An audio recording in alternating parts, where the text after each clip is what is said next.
Good day. My name is Dwayne Ricardo Onfroy. My son is Jahseh Dwayne Ricardo Onfroy. Born January 23rd, 1998. Left this earth physically June 18, 2018, at 20 years old.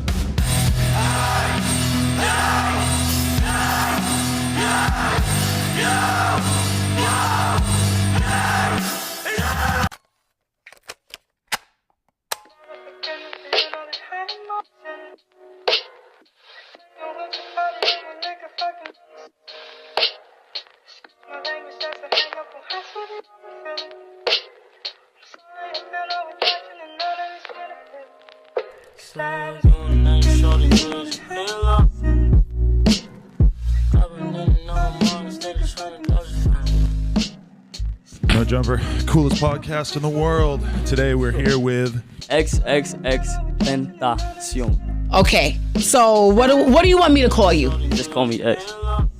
X or Young Dagger Dick. Young? You want me to call you Young Dagger Dick? Young Dagger Dick. You want me to say and call you Young Dagger Dick? Young Dagger Dick. I don't think I'm gonna do that. I will call you X. XXXTENTACION made 2 albums, both of which had an introduction explaining what the albums would be like. I want to do that for this documentary too because I feel that this documentary also deserves an explanation. My name is Gezim67 and X's death left an impact on me. I didn't know him personally, but his music was personal to me. His music will never be forgotten and the impact that he had on people will never fade away. I wanted to make this documentary to talk about his life, his music, his rise to fame, and his untimely death, and why he left an impact on myself and millions of people. Even though I consider this a documentary, I'm not going to cover every single aspect of X's life, and there are going to be a lot of points throughout this documentary where I give my own opinion. Most of the sources that I used for this documentary were from X's interviews. For pacing reasons, I trimmed a lot of footage down to the most relevant parts, but assuming that you watch this entire video but you haven't seen the interviews before, I recommend that you watch the interviews as well, just so that nothing may potentially be taken out of context. Because I'm using the footage from his interviews as my primary sources, I'm gonna judge everything based on his own words and assume that for the most part he's telling the truth. Because I want this documentary to serve as a tribute to X which honors his legacy. So let's start from the beginning. XXXTENTACION was born jahseh onfroy on the 23rd of January 1998 in Plantation, Florida, and spent most of his early life in Lauderhill. Throughout his childhood, he was, well, in his own words, I was that kid that didn't say much, but like him not saying much made you want to know what the fuck he was thinking. I'd be in the cut, and then when I'd say some shit, it'd be some weird shit. Like I'd say some crazy shit like, oh, I'm gonna beat the fuck out of you or some shit. Like I'd be the kid in the cut to like just get off on somebody, and then you wonder why the fuck it happened. I never really spoke. I always acted. I mean, that was always my problem. I always acted before I thought anything through. He experienced a lot of things in his childhood that affected him, things that shaped him as a person. One of them was a story about defending his mother. Basically, a nigga tried to put his hands on my mom type shit. I bit his flesh out and grabbed the glass shard and like poked him with it type shit, like stabbed him with it. Like, wow. When I was like 6, 7. X had a difficult relationship with his mother for a lot of reasons. He fought kids in school just to get her attention, and because she struggled to raise him, he had to get raised by other relatives like his grandmother. X believed that because his mother couldn't raise him throughout his childhood, it made a severe impact on his mental health and made him depressed. Despite this, he understood what she was going through and still loved her. In his own words, She was in a situation where like she wanted me around, but she couldn't afford to, like because of shit she was around, you know,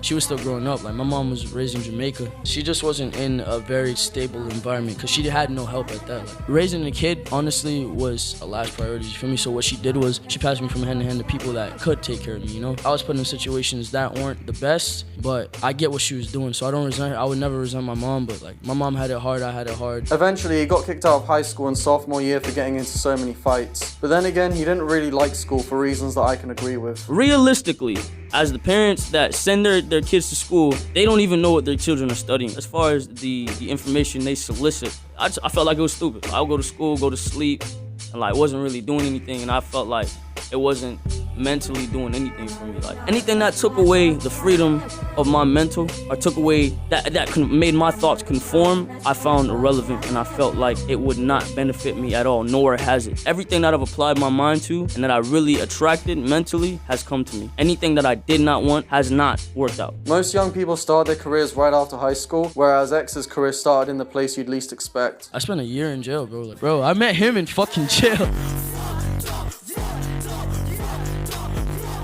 When X was in jail, he met Ski Master Slum God, who was one of X's best friends and frequent collaborators. He was in jail for a whole bunch of bullshit. And that was because he did shit like selling weed, getting caught, like getting kicked out of school, a whole bunch of crazy shit. And then there's X, who went to jail for armed robbery. Armed robbery? What was that like? No, it's gonna keep going. Okay, yeah. Armed robbery. He was in jail for quite a few reasons, like armed robbery, armed burglary, possession of a firearm, armed burglary with dwelling, resisting without violence, grand theft of 3 charges. Yeah, he got a lot of charges. Possession of oxycodone. They was trying to direct filed his ass. On top of an armed burglary, on top of a possession, I had like hollow tips in my bullets type shit. I had a gun I wasn't supposed to have at that. I was just fucking up, you feel me, with all those charges. And this is not me being cool. This is not me saying this shit is okay. Well, we don't condone this shit. I was just fucking up. I can't deny that X did a lot of bad things throughout his life, but he acknowledged that these were bad things. He did this interview with no jumper a year before he blew up, and even in this interview, he doesn't condone committing crimes. And 2 years later, when he became rich and successful, he said this in his live stream. We need good mothers, we need good fathers, we need people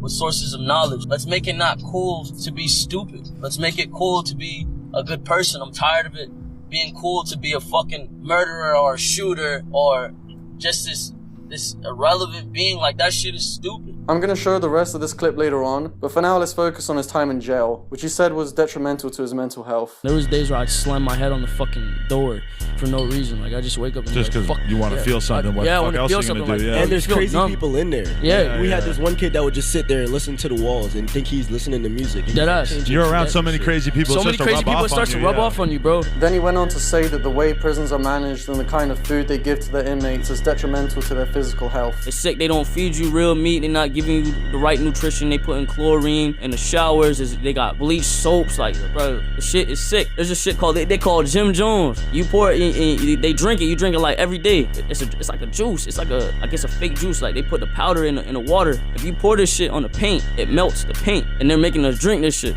I needed to add these clips so that there's a lot more context for an incident where X almost killed a gay guy in his prison cell. I've seen a few media outlets that tried to use the incident as clickbait without explaining the true context behind it. The source that the media tries to use for the homophobia is from the interview X had on No Jumper, which I'm going to analyze right now. Before talking about what happened, X prefaced his story by saying, I am not homosexual, I am not homophobic. If a homosexual man is around me, I will not act like a fucking prick, you know? I'm not gonna act like a piece of shit and be like, oh, he's a faggot, I don't want him. But if he tries to rape you, but if he tries to rape me, I'm gonna bash his skull. That to me is where you cross the line. Exactly. The rape thing. Yeah. Okay. Feel me? I've got gay friends. I know gay people. In case gay people are cool. So please stop assuming he was homophobic.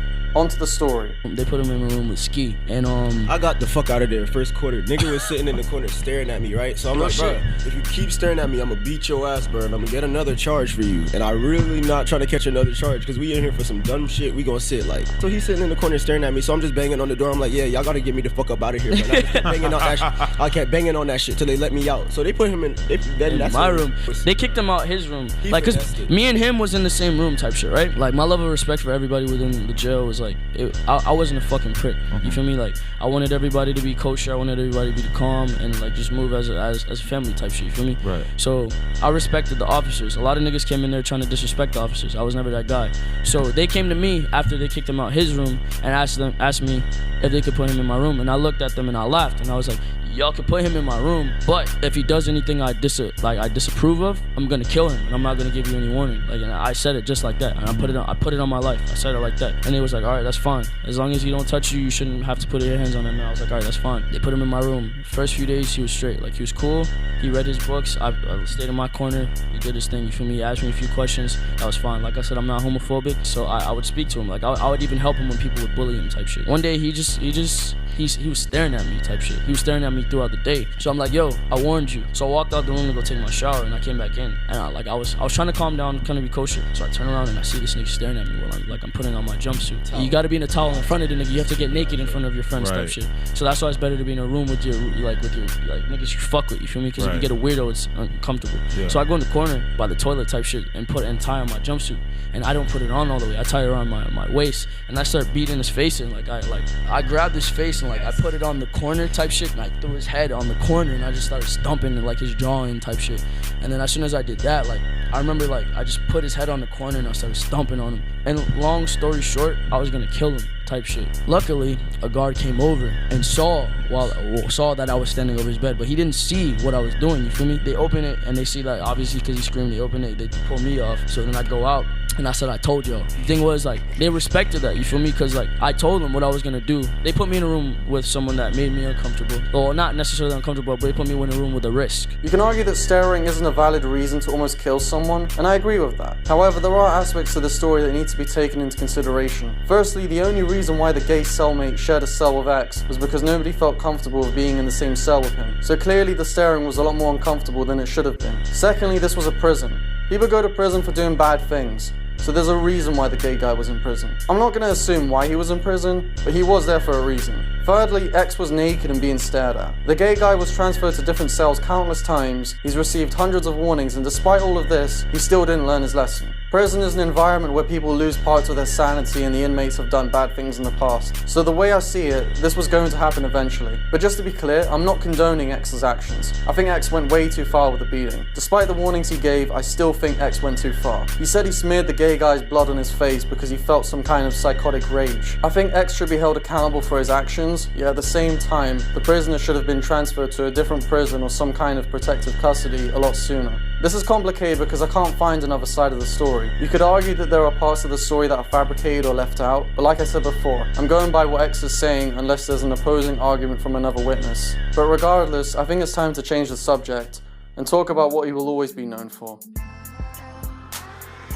Like a lot of musicians,